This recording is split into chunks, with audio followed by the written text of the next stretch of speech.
good people don't smoke marijuana. Quiet, numbskulls, I'm broadcasting. The medical marijuana. The medical marijuana. Radio show. The medical marijuana for you and me. Ah, yeah, the medical marijuana. Whoa, whoa, whoa, whoa, whoa, yeah, the medical. It's the medical marijuana show. And you will know. I want to talk to you. I want to talk to you.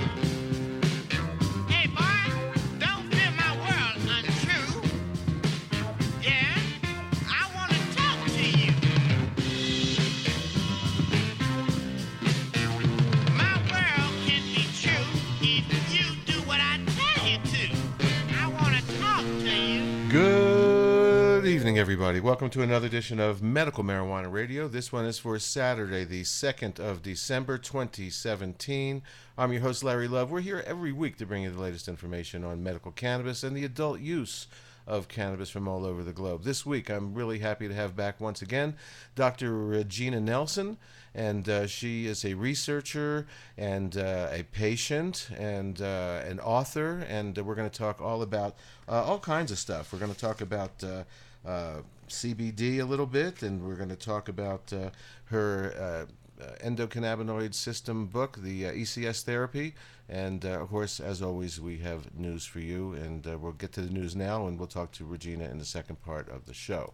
So, yeah, I've got news for you. 1, 2, 3.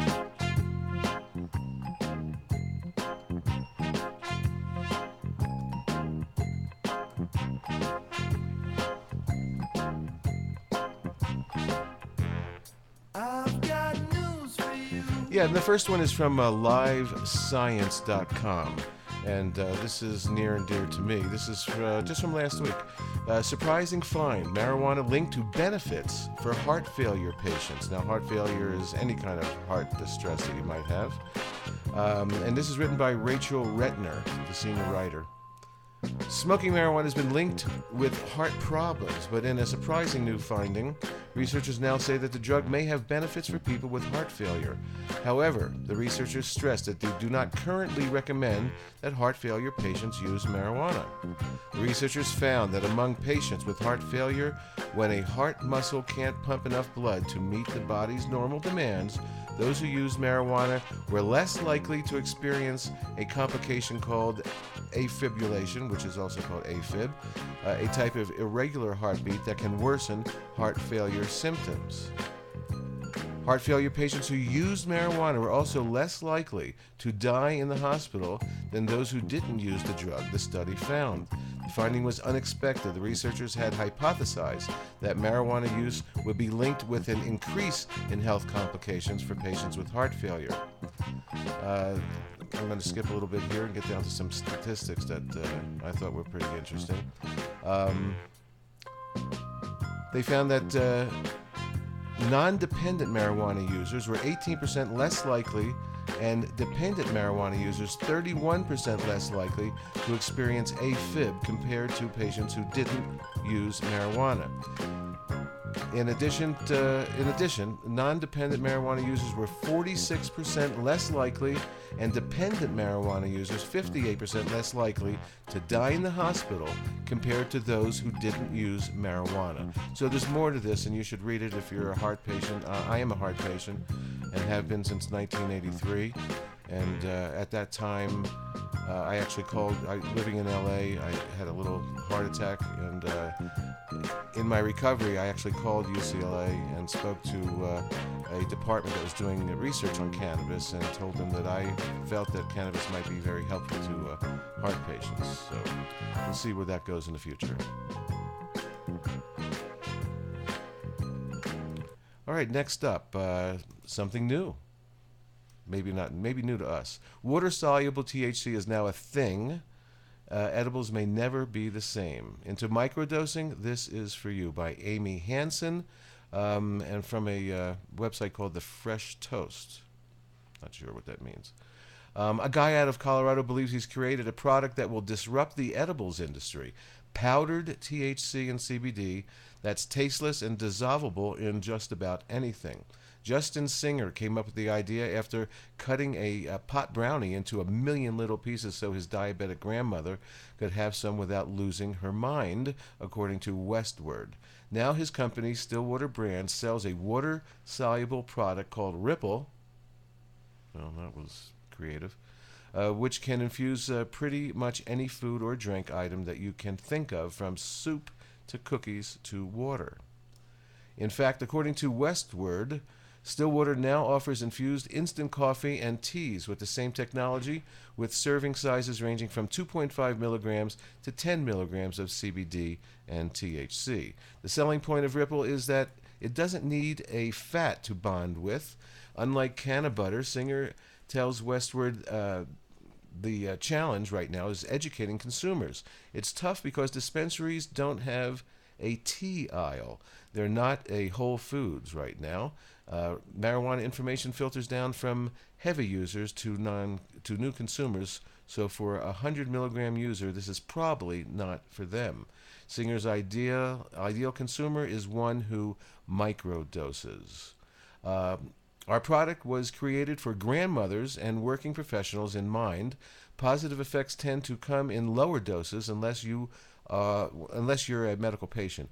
We've also seen little interest in Ripple among active lifestyles, people integrating it into their workouts and adding it to their meals. There's a hell of a lot of math involved in canna butter, Singer says. We don't expect to be the only ones on the block doing this. So yeah, that's powdered water-soluble THC and CBD. One last story until we get to some audio clips. Let's see. What happens to people caught with marijuana in Dallas, Texas, after December 1st? Beginning December 1st, which was yesterday, getting caught with marijuana in Dallas may not mean a trip to jail. That's when Dallas County's new cite and release program will allow officers to issue a court summons to someone who has less than 4 ounces of marijuana. Now, that's a lot. So far, Dallas is the only city in the county that will participate in the program, which county commissioners approved in October. Other Texas cities, including Houston, San Antonio, and Austin, have similar programs. So that is good news. Never thought I'd be reading that about Texas, at least this soon. Anyway, next up, some really good news out of Minnesota. Medical cannabis is now used to treat autism and sleep apnea. They're approved for the medical cannabis program. The state of Minnesota is now adding new conditions for medical marijuana. Autism and sleep apnea now qualify for the treatment. Fox 9's Iris Perez joining us. And Iris, you talked with 2 families who say this is life-changing. That's right, Kelsey, and these families are celebrating tonight because now thousands of others have a chance to experience the results they now see thanks to this alternative treatment. We see that all the time. Oh, yeah, we do. Heather Tidd and her 13-year-old son, TJ, flipped through a chapter of life that for 8 years was difficult to grasp. Pre-cannabis, TJ had a really difficult time reading. She adopted TJ when he was 4. At 10, he was diagnosed with Tourette's. School was horrible. I had to quit my job. I had to pick him up several times a week. By the time TJ was 11, Heather had tried it all until 2015 when she was certified to treat TJ with medical cannabis. Previously, we had the police at our house every day. We had holes in the walls. He was trying to hurt himself and others. That all ended immediately. We have not had the police here since. That life change is one Victoria Gransowich also attests to. We tried everything else, Iris, and nothing else stopped the self-injurious behavior and the aggression that we were seeing every day for a year. Her 14-year-old son, Julian, suffers autism and a seizure disorder. And that is how we got him qualified for medical cannabis. This was Julian in January, before he started taking medical cannabis. He was giving himself black eyes. We couldn't stop it. It was his way of crying out in pain. But these are snapshots of Julian now. This is the first time in my child's life I'm truly seeing him pain-free, and I'm seeing my child thrive. Both Victoria and Heather represent only two moms, relieved to learn autism is now a condition Minnesota considers eligible for the alternative treatment. Within a year, he went up 3 grades in his reading abilities. Treatment that leads them away from stories of pain and has them now flipping onto pages of joy. People with autism will have an opportunity to become successful because of this choice.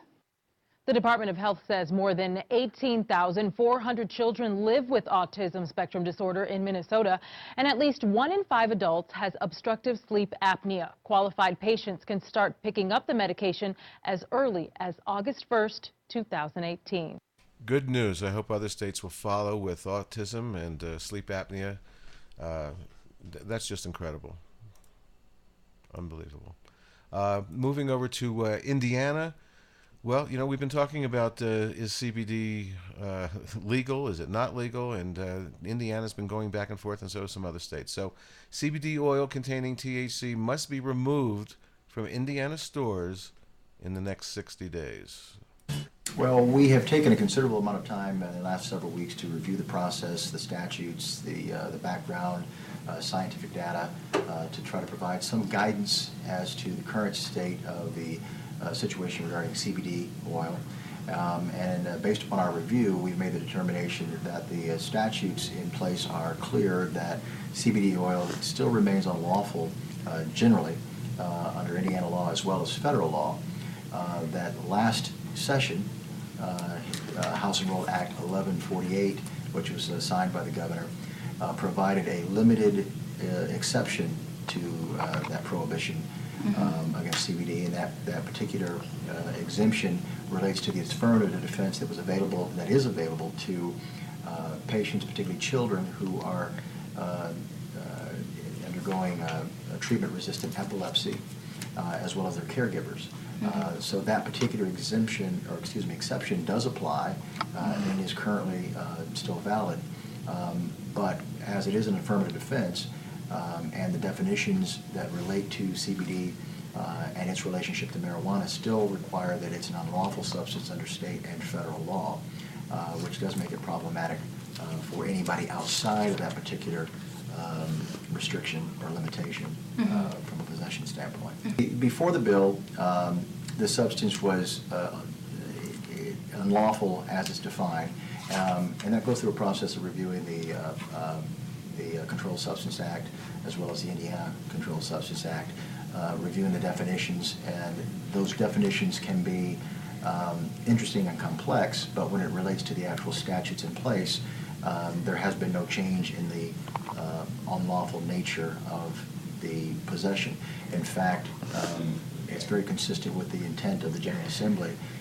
By making this an affirmative defense, it's clear that it wasn't the intention of the General Assembly by 1148 to make that some type of a blanket exception. It was a very narrowly focused exception that's for a particular purpose. 2014 legislation does not impact, in my opinion, the status of CBD oil as it relates to the current state of the law or HEA 1148.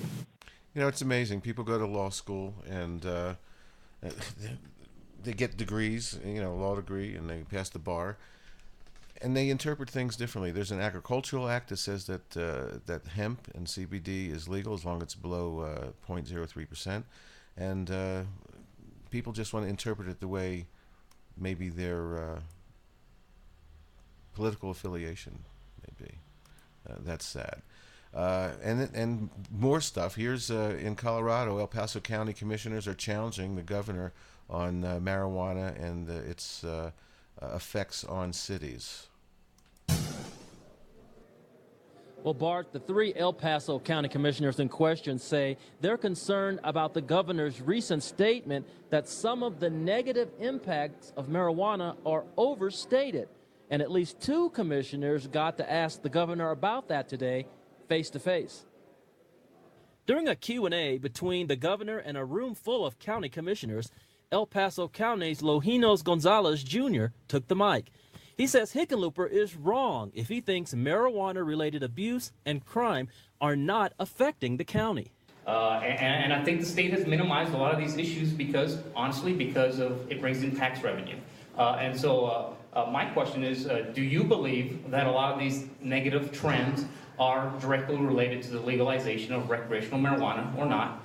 The governor took issue with the question. In terms of the state glossing over any of the challenges with marijuana because we get tax money, that's nonsense. And we have been absolutely rigorous to the best of our capability to keep the marijuana money and using it for the unintended consequences of drug use.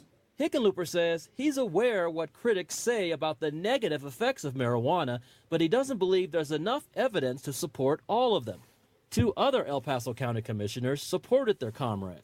The governor stated that he's providing resources to the counties to deal with these issues, but I'm not aware of budget dollars being sent to El Paso County to deal with this specific issue. I recently heard the governor say that he thinks that there are fewer drug dealers in Colorado now as a result of the legalization of marijuana.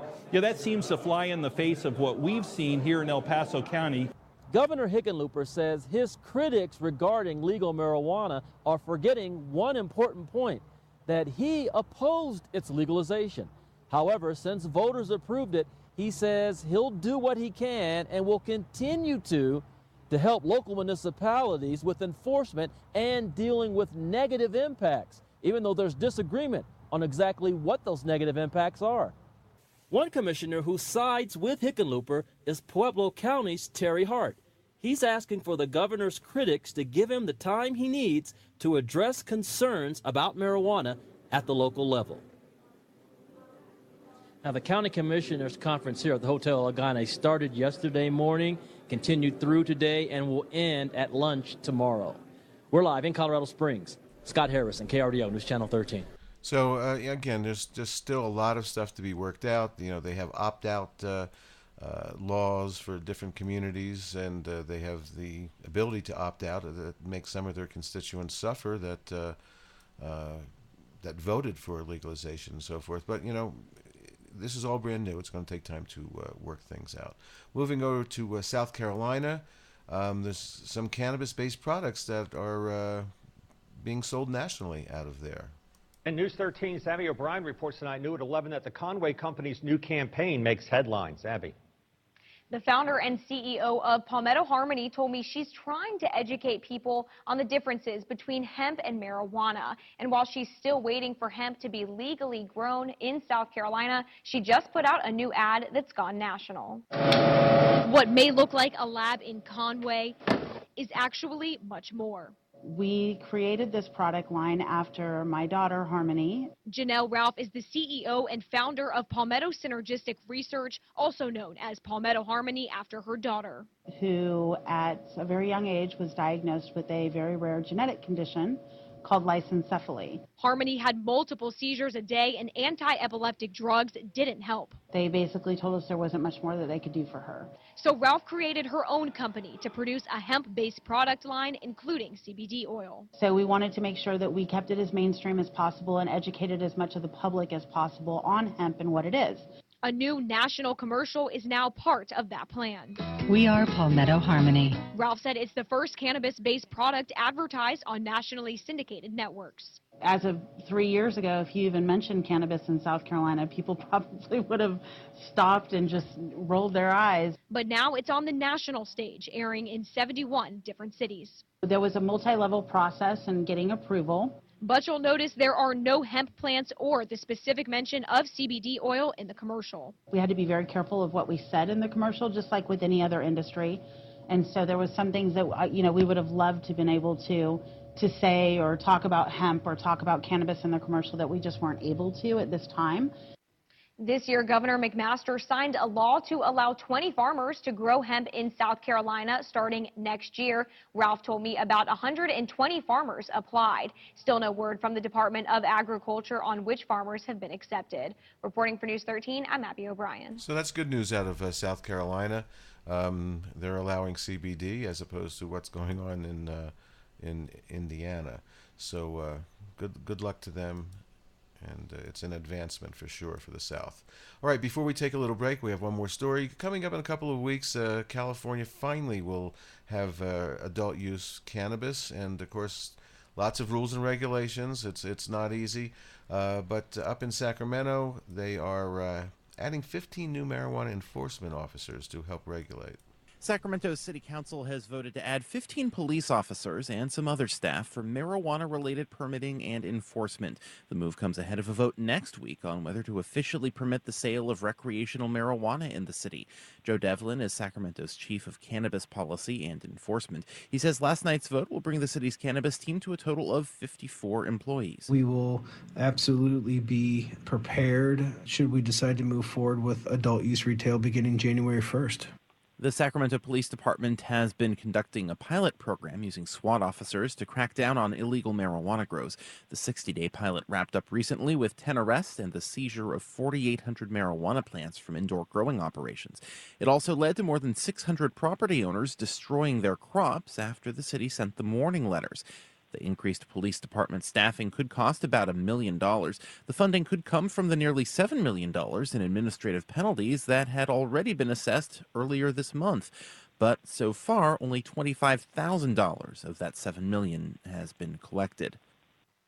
Again, California, if you want to go and check it out after the first of the year, adult use will be in play. In some places, you have to check out, I know that up in Berkeley, I think they're one of the first, so you'll have to check it out. It's going to be a slow rollout, I believe. Anyway, we'll be right back with our guest, Dr. Regina Nelson. She's a researcher, an author, and an educator. Absolutely. We'll be right back after this.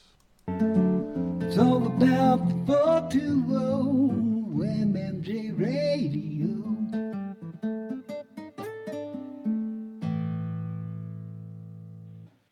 Prescription opioids alone kill an American every 22 minutes. Think about that for a second. 1 out of every 550 opioid prescriptions results statistically in opioid-related death here in America. I mean, as far as I'm concerned, that's a game of Russian roulette, but with a bigger barrel. What came together for me in this space was horticulture meets healthcare. And it's actually ingrained in my background. When I realized nobody's going to do that better for a state that I love so much, there was no thought really that went into it. It was simply, to do it. Medicinal use of cannabis dates back millennia, and in that 5,000 years of use, 0 deaths have ever been recorded due to a single overdose or a single toxic ingestion. It's fascinating, and people say there's no data, there's no research. This isn't smoking, this isn't flower material. This is medicine being delivered by professional caregivers. Minnesota's program is truly medicinal cannabis. That means sublingual spray and vaporization, gel caps, and topical medicines for folks dying from terminal illness, folks diagnosed with ALS that we simply do not have great medicines to treat, kiddos with seizure disorder. Life-changing would be an understatement. Life-saving would not be overstating things. The medical marijuana, the medical marijuana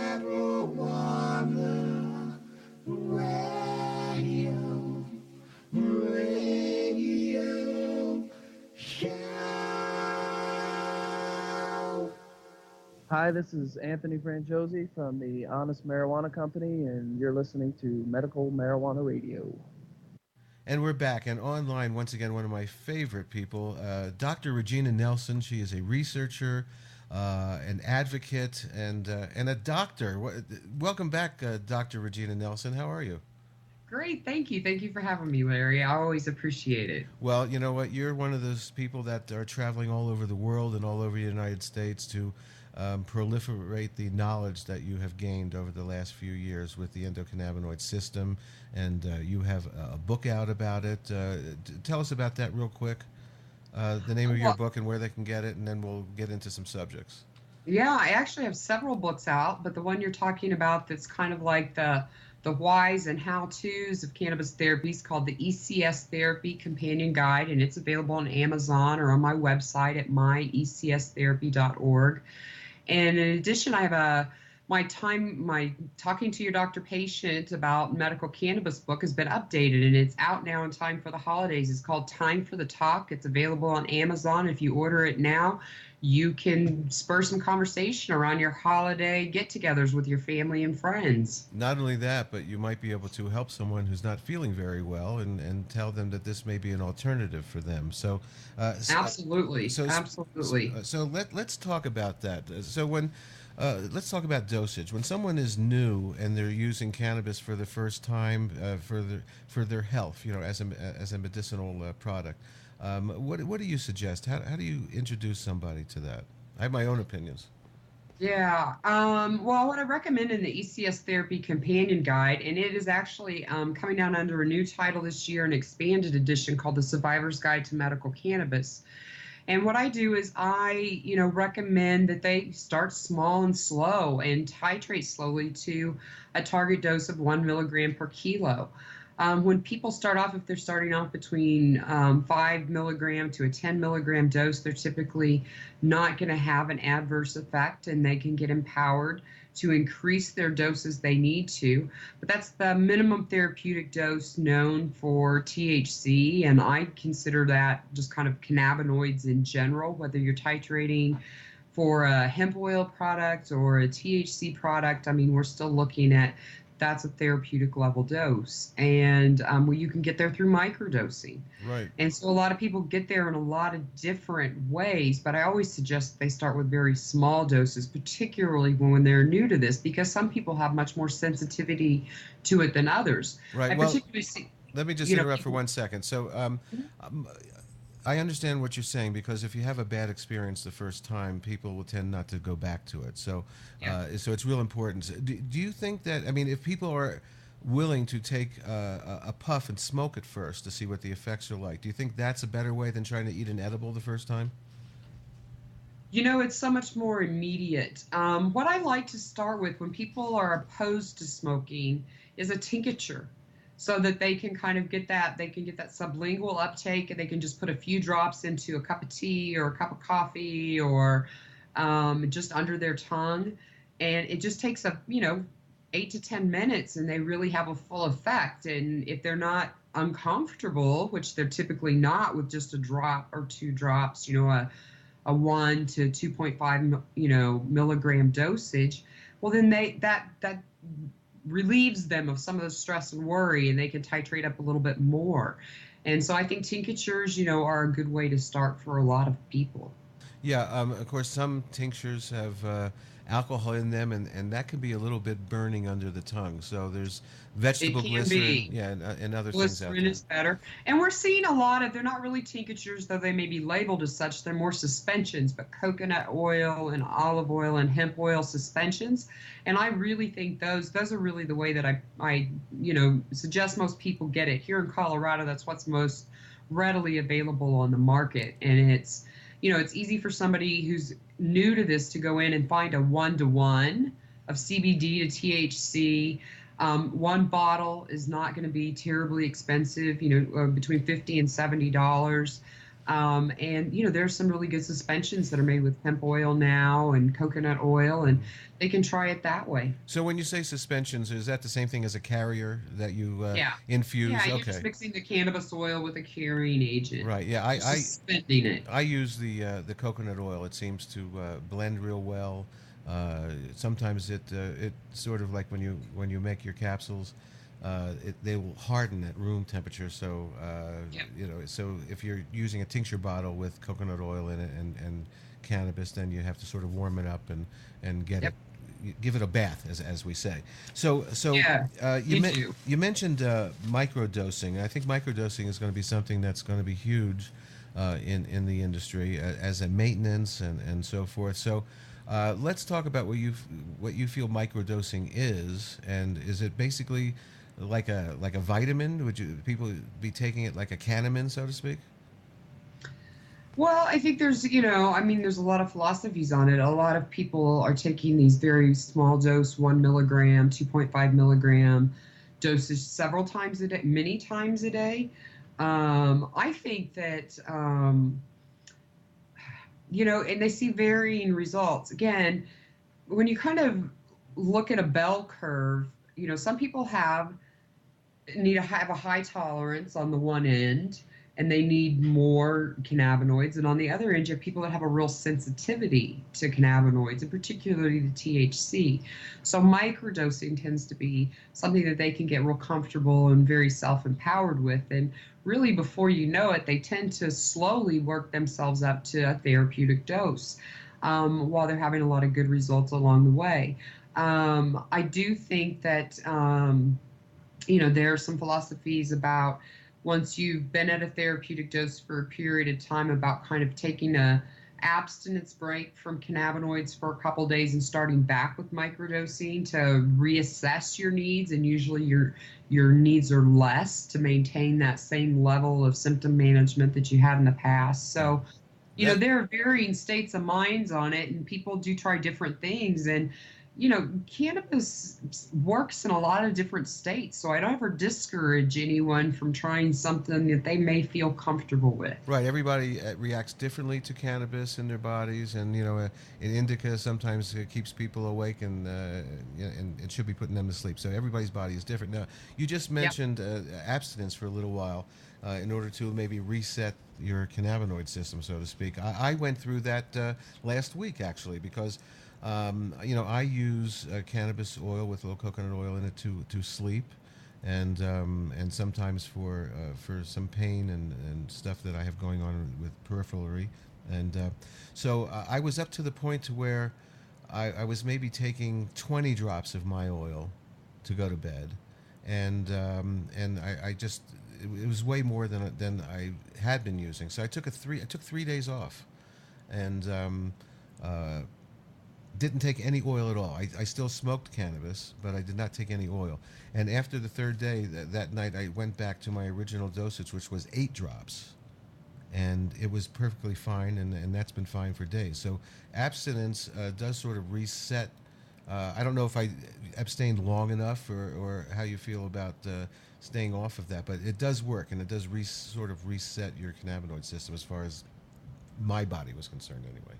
Right. Well, cannabis oil and smoking, it has a different effect within the body and within the receptor system a little bit. And the same, you were talking, you asked me if I wanted to talk to you about water-soluble isolates. Right. And that's the other thing. We're starting to see those, and isolates work differently in the body than full-spectrum oils. And there is a toxicity level with isolates that there's not with whole plant cannabis. So I think that it's wise that the water-soluble products that we're seeing are coming in very low dose and microdose levels. So let me ask you about I've not tried any water-soluble products. So if it's anything like a distillate, or distillate, however you pronounce it, is there, once it's not whole plant, do you think the indica sativa effects are changed with an isolate? Yeah, well, we've come to find out through Ethan Russo's research in the last year that really only one thing separates sativa from indica as we know it as patients, and it's myrcene, which is a terpene. And when you're talking about an isolate, you don't have the terpenes, you don't have the other cannabinoids either. And so you don't get that entourage effect. And that's why, again, there can be a toxicity level with an isolate where there's not with the whole plant, because you don't have any balance to it. And there's not a balance, and it reacts differently at the cellular level. There's been a lot of testing on the endocannabinoid system with isolates. And we can see very clearly that it reacts differently at a cellular level than whole plant oils do. Right. They are adding back in myrcene and other terpenes to use as a thinner in some of these vape pens. And some do, yes, they do. But you're still talking about they're adding in things, so it's still, while you're getting some effect, it's not the same effect as that plant and how that works within nature. You're kind of mimicking nature still. Right. And isolates aren't bad. And I think, we do see them in a lot of products. And I think if you're overall healthy, you can definitely consider them like a vitamin, and they're needed in very low levels. And I think that's a huge positive about them. But, I think we need more studies on isolates because that's not something that's been used in the general population a lot. And yet it is something that we've seen in research that reacts differently within the body all the way down to a cellular level. And so I think we need to pay attention to that. And particularly the fact that a lot of the reasons behind the fact that we can't get real cannabis legalization of any type at a federal level is because the pharmaceutical companies are out there trying to synthesize these synthetics or these isolates. And, so they've studied these isolates for quite some time. NIDA has quite a bit of, information. You have to go searching for it on cannabis isolates, but they do because it was something that they were looking at. And because, it was that one thing, THC and or CBD. But when we look at whole plant studies in comparison, they just react differently in the body. So isolates concern me. So I'm happy to see these water-based products are staying at a very low dosing level. Yeah.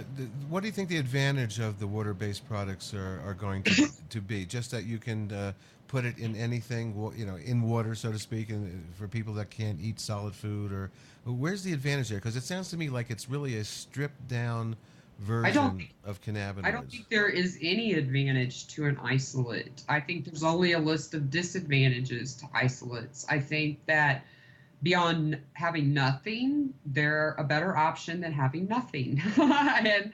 But when you're talking about people through feeding tubes, we've been using cannabis oil and these cannabis suspensions with kids with feeding tubes for years now. Going on 5 years, we've had mothers, pushing this through with other food or, formulas or whatever, typically they're moving their kids to an organic diet as well. And so with that blended food, they're providing them, their cannabinoid oil.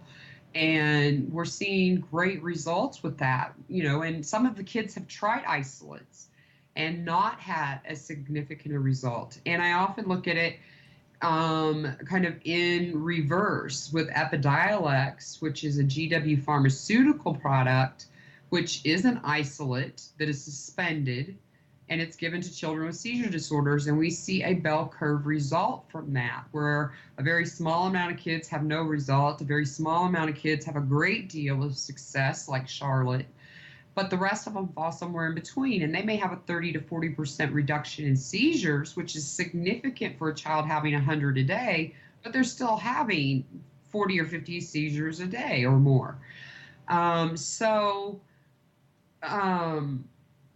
When we see them move from those studies and that isolate to a whole plant cannabinoid, we see all of a sudden that they break that bell curve results. Right. Cannabinoids beat placebo, and all of a sudden they have a much better control over their seizures. They have a much better quality of life, and often kids with seizure disorders, though not always, fall into the autism spectrum. And particularly important is that parents don't see changes in the autism spectrum with the isolates when they're in these Epidiolex studies in the same way that they see when they bring their kids to whole plant therapies. Right. So I think there's a list of to me, there's more disadvantages given that we have whole plant therapies available to us now. If all we had available to us was isolates, I would say, hey, it's better than nothing. Let's go for it. But we have other things available. I don't think that's where we need to be spending our energy. So are other cannabinoids showing up in the isolates besides THC and CBD? Is there CBN? Is there THCV? Or is all that stuff sort of wiped out when they do this extraction? Well, no, we're seeing CBN, some CBN, mostly THC and CBD. They haven't found a way to isolate CBG yet. THCV, I'm pretty sure is one of the other isolates that we're seeing quite a bit. But, they're more fragile in that state. Again, you've taken away all their support within the plant. Well, and so I think that it's an inferior product, but I don't think it's not an unhealthy product. It's It a has good thing. If it people has want its to put it place. in their water in a microdose and drink it, I think that's hugely helpful for them. There'll be a place for it for sure. Absolutely. Yeah. So you mentioned autism, and I just read that this week the state of Minnesota, with their medical cannabis program there, that they've added autism spectrum to this, which is really excellent. We tried doing that here in New Mexico, and our panel, our board of medical doctors said yes, and then the attorney that runs the Department of Health, who is not a doctor, and it sounds like she's practicing some medicine without being a doctor, she turned down the panel of doctors who had 100 years worth of practice, who are her advisors, and they just blanket turned it down. So it's great. It was appalling. Yeah, it's really great that that Minnesota has now added this, and I hope that it really goes. Have you ever worked with any patients with autism? Have you seen how does again, is it the same kind of thing that you'd start with a tincture very slowly and see how that affects them? It's absolutely the same for everybody, I think, regardless of what your condition is. You start very slowly. You try to 1 milligram per kilo. That's your minimum therapeutic dose of cannabinoids. And then if you have pain issues, you have other issues, you can titrate up from that. But the truth is, with kids, because they're smaller human beings, we see particularly that they have effect, quicker. But so many of these children with Dravet syndrome, they fall into the autism spectrum. A lot of the other kids with other types of seizure disorders do too. And one of the first things their parents would, testify to was, gosh, even before I saw seizure control, I saw huge changes in this autism spectrum stuff. They became less tactile defensive. They became more verbal. Or went from nonverbal to having some verbal. It helped with so many different things, but a lot of it was around things that were relational and, things like touching and being communicative and being less combative. And part of that is the pharmaceutical route too, and some of the aggression is some of the side effects of pharmaceuticals, but not always with this autism spectrum. And so, while the parents may still be struggling somewhat for, a full seizure control, they're seeing huge differences in the child's behavior that falls into the autism spectrum. Almost instantly, too, which is quite amazing. Instantly. And I think it's so exciting, this autism thing that cannabis is helping. It just, to me, I've just been sort of fascinated over the years when I've run into people that have an autistic child or a couple autistic children, and these people are coming alive with the use of cannabis, and it's really helping the parents as well, because this must be a terrible emotional ride that they're on. So I'm really excited about the autism and cannabis working well together. Well, I think we have to look at this as again, I hate the word cure, and I don't use the word cure at all, because I don't think there's a medical cure for anything, and cannabis is not a cure. What we see is a remission of symptoms that are controlled better than on any pharmaceutical, and in a healthy, natural, holistic way with a food. And the difference in the quality of life, you don't have to cure somebody of something to improve their quality of life. And when you have an autistic child or a child with seizure disorders or a number of other things, the quality of life of the entire family is impacted. It's not just that person's health. Sometimes if you have cancer while the rest of your family is upset, I've known people that have kept a cancer diagnosis from their family for a period of time. The only person that's hurting in that case is them. But that's not true when you have something that's got, these issues that are so outward and behavioral and learning affected. And that's the other thing that we see is things with motor skill and with, learning disabilities. These things also have some fairly immediate impact. And that's always shocking and surprising to people. So, I began seeing it on a greater scale. But the other thing is I want to say is we've had adults with like Asperger's who've smoked pot since the 70s. And they were doing that really to kind of control their own symptoms. And as we've now medicalized and we started to legalize, and they've come to, I've had a number of people that have read my book or been impacted by it who've started dosing, again, an underlying base of a whole plant oil and titrating to this 1 milligram per kilo. And what they're finding is that they're having greater success in alleviating their symptoms. They have a better quality of life than they had when they were only smoking. And they're smoking less because they're not so acutely medicating. They're having a nice base in their system. And I think that's what's really important for us to do. Smoking is, I love it. I use it, frequently because I have nausea. And there's just nothing that beats smoking a bowl for that. Except for if you have cannabis hyperemesis syndrome. Unless you have cannabis hyperemesis. And I want to talk syndrome. about that, but yeah. I do want to talk about we're going to talk about that in 1 second.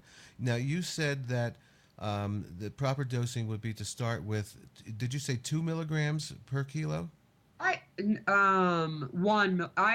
at a target of 1 milligram per kilo of weight, and that's a target. It may take you a little while to get there. Never start with more than 5 to 10 milligrams 4 times a day. Okay, so titrate slowly up from there. So I'm just trying to do the math on that. Okay, so I weigh 214 pounds. And I divide that at 2.2, I get 97 point whatever, okay? And then close to 100 milligrams if we round. So 100 milligrams, I think is a very strong dose for somebody, even if they're weighing 200 pounds for the first time. That's a large dose of... Well, yeah, it would be too much of a dose for somebody. But if they start at 10 in the morning, 10 in the afternoon, 10 in the evening, and 10 at night, well, they're starting at 40. It may take them a month. It may take them 2 months. It may take them 3 months to get to that 1 milligram per kilo, to that 100 milligrams, because they may plateau several times away where they're like, I'm great. I'm sleeping well. I'm eating better. And it's that balance of the cannabis euphoria reaction to, their symptom management. And, and a lot of people will plateau several times in getting there. But, but when you look at studies that are done, all animal studies titrate to that 1 milligram per kilo. So all results that we know about cannabis being good for anything, based on an animal study, that was the dosage minimally that they looked at. For pain studies, we see 5 milligrams per kilo to 10 milligrams per kilo. With cancer, we see 10 to 20. And if we look at that 1,000 milligrams a day, well, by a rule of thumb, that puts most people in that range. But not everybody needs to get to the gram a day. We see that. But some people need to get there and exceed it. Well, part of that has to do with that weight kind of ratio and being properly dosed. Part of it has to do and ensure that you're getting a good quality product. And part of it we just can't explain if one person has much better results over another, because we don't have that kind of research. What we have is that kind of observational evidence. Right. Well, you know what? All the research is coming, and you're part of it. You've been, working for years researching this plant, and it's very exciting. But there are some people, and a very small percentage of people, that get nauseous from cannabis, and it's called cannabis hyperemesis syndrome. And I have a friend that has it, and he experiences that dry heaving and throwing up maybe once every 18 months or so, and then he abstains for a while. So give me your thoughts on the cannabis hyperemesis syndrome. I think my personal non-doctor, just anecdotal from being around a couple people that have experienced this, is that it is very, very rare, number one. And number two, the people that I've talked to that have experienced it, and it is rare, they've been smoking for maybe 45 years or 50 years. So tell me your thoughts on what you're hearing and reading about. Well, and I hear that it's real from doctors that work primarily with cannabis patients as well. And some of the same things that you say hold true. I have two thoughts of it. In some cases, and I think there's some things. I think true cannabis hyperemesis syndrome is extremely rare. I'm not saying it doesn't occur. I think it's extremely rare, and it's not been researched enough for us to understand why. I think that people that present with those symptoms are often misdiagnosed. And I've had so many people from ERs here in Colorado, and now we're hearing it in Nevada, and we'll hear it in other states, for legalization. In Oregon, I heard it from doctors there too, that more and more people present with these symptoms. And so they're, oh, you had an edible, this is the case. Well, sometimes that's a cannabis overdose. And if they were given a choline supplement, or in the ER given some citicoline, it would just knock out the high, and they could kind of assess, how much they had. But in some cases, I think there's an additive to some neem oils that you can purchase online. And if you look into the research on this particular chemical, and I will post the article again on my Facebook tonight so you can catch it, Larry, and share it with everybody. But there's an additive that causes the same types of symptoms when ingested. And so could it be from not getting all that, from using too much neem oil? Because I know while it's organic, there may be, there's obviously additives in some of it to preserve it for longer. And it's meant for other things versus being used on these plants and then being smoked. So I think that is a possibility that we need to look into. But I think the main thing that we are at the point of is we need to start mandating some education for doctors around cannabis and the endocannabinoid system, because that's too often, just a flash diagnosis for somebody whose gallbladder needs to come out, or who has appendicitis, or who's chronic Crohn's or something anyway. I do think it exists, but I think it's rare, and I'm not quite sure what triggers it if it's not neem oil based. Okay, well, we'll have to look at that. I know that abstinence seems to be what brings people around. My friend doesn't, he will abstain for maybe 2 weeks or 1 month. Well, I hear that. I have some people who've treated it, and I've heard this from a couple of doctors in Maine and in California as well, because they were adamant they had somebody who had cannabis hyperemesis syndrome, and that though they didn't smoke cannabis, or they took off a 3-month period where they didn't smoke, they did ingest via coconut-infused cannabis oil. And so, and that didn't cause the issue. So again, for whatever reason, it's something associated with the smoking and the cannabis more so than ingesting it in other ways. Yes, my friend actually does not eat edibles and is a smoker. So, and a smoker, maybe 3 to 4 times a day. So it is sort of that chronic use, long-term thing. So we'll have to keep our eyes on the cannabis hyperemesis syndrome. I do believe that it's a real thing. Obviously, it's presenting more now because more people have access to cannabis now that it's legal in all these states for adult use and for medical use as well. So more people will present because it's being exposed to more people. Well, it's not even that. It's that more people now that suffer from it are willing to go to a hospital or clinic and talk about it, whereas before they'd have stayed home sick and not shared it, and we wouldn't have been talking about it publicly. True. I don't know if we're experiencing it anymore. We've been in an underground community for a long time, so we don't actually have a lot of information on those kind of things. Yeah, that is very, very true. So tell me, what are you up to next? Do you have anything new coming out? Are you going to any conferences? Give me a little bit about what's happening in 2018 with Dr. Regina Nelson. Well, just this past week, Michael Browning, who you may know from Kerpel Legend in History, he was once the chief editor there. He and I both have a placement in our heart for New Mexico, and we connected through Kerpel magazine there. But we co-released Time for the Talk, talking to your doctor or patient about medical cannabis. And we did that in time for the holidays, so people can order either the Kindle version or get it on Amazon and have it delivered. And again, either spark a really good conversation or hand it to somebody they love and know needs the information. And it's a good book for that person to then in turn hand to their doctor. It gives the whys, it gives some short information on the endocannabinoid system, some helpful hints about using edibles, about becoming a patient, and some great links and information. So Michael and I traveled throughout 2017 on the Plant a Seed for Cannabis education tour. We put in about 18,000 miles, went coast to coast several times, went to Montreal, Canada, and shared a lot of information and did a lot of presentations on talking with your doctor or patient about medical cannabis. So I'm really thrilled to have this new updated edition out. It's really beautiful, and it's available on Amazon so that you can get it in time for Christmas, and then it will always be available on our website, but not in time for Christmas this year. Okay, and then also the ECS therapy as well. And then with the nonprofit, the ECS Therapy Center, we are getting ready to kick off a campaign called Signs for the Times.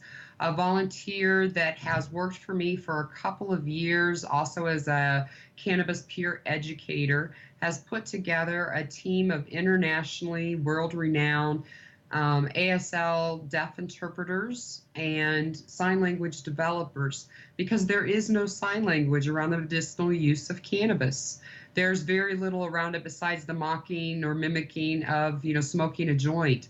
So when people go to talk to their doctor and they are bringing an interpreter who's not informed about the endocannabinoid system, everything is being spelled out. Not only the long title endocannabinoid system, but then there's a long explanation of what that means.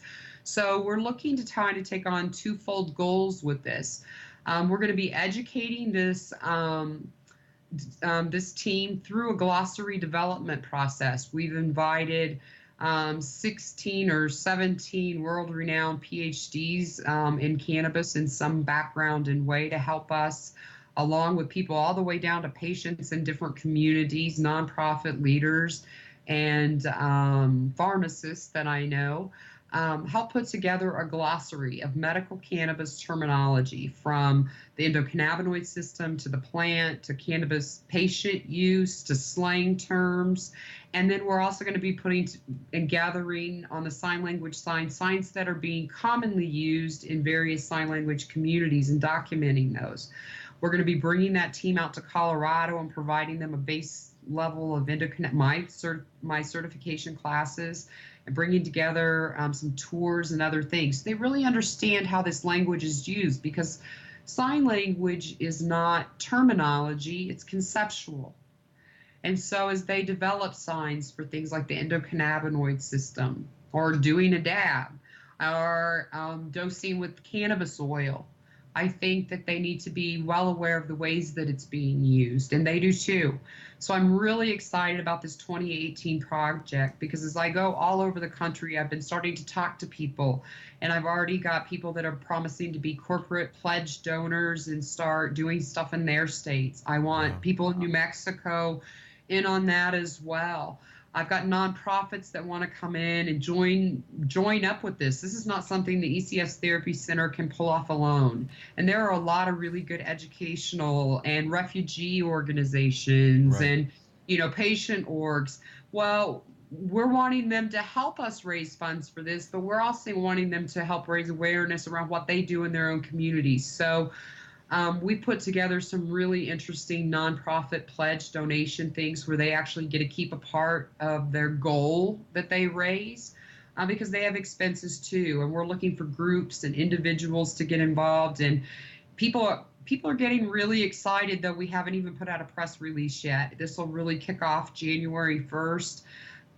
But we're looking to just we're really excited about it, because this is something that it needs to be done. This is the third largest language in the world, and there's a lot of qualifying conditions for hearing impaired. Not only can you suffer from any condition, but specifically there are conditions that people come to cannabis to try to prevent losing all of their hearing, because it's good for the cartilage in the ears. So we need to educate and be more aware. So I'm really thrilled about Signs for the Times. So I'd be really thrilled to have you promoting it on your radio show this coming year, because I want to really get the whole entire cannabis industry around this, because it's not about competition. It's about helping each other and helping society.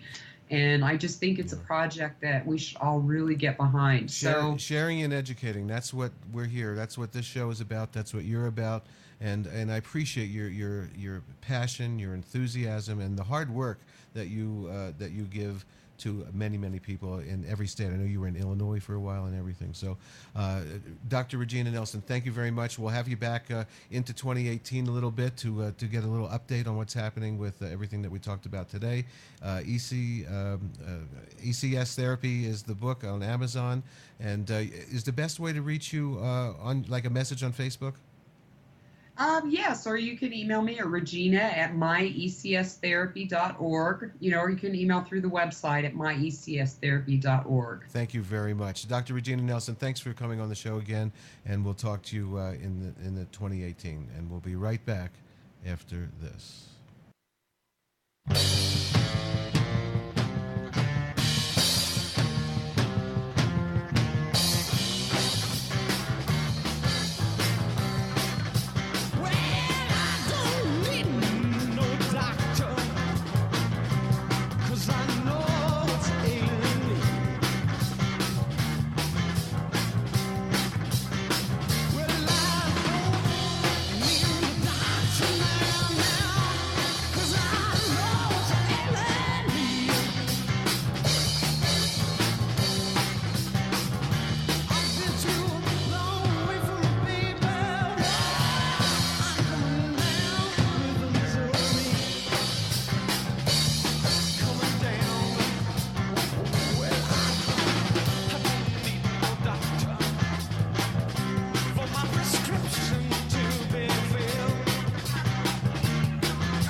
medical marijuana.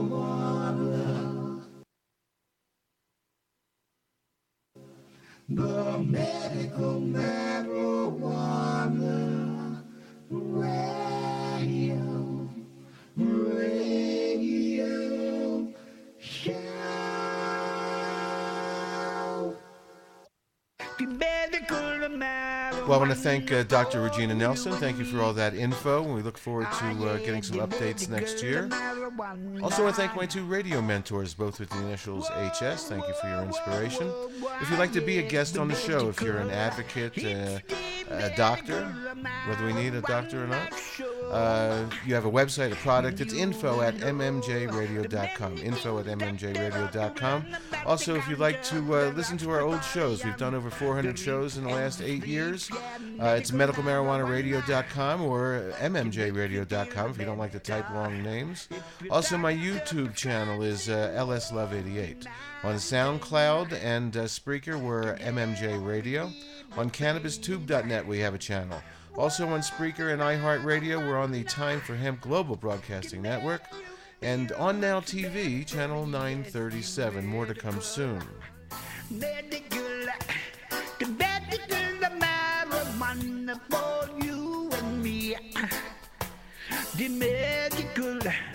medical marijuana. Shalabah. Shalom.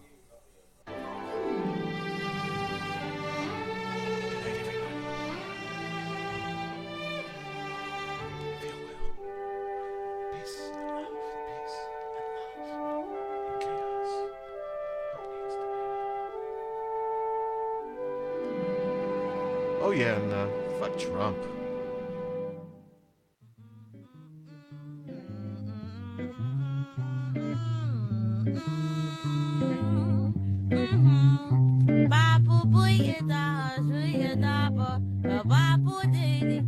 Bapu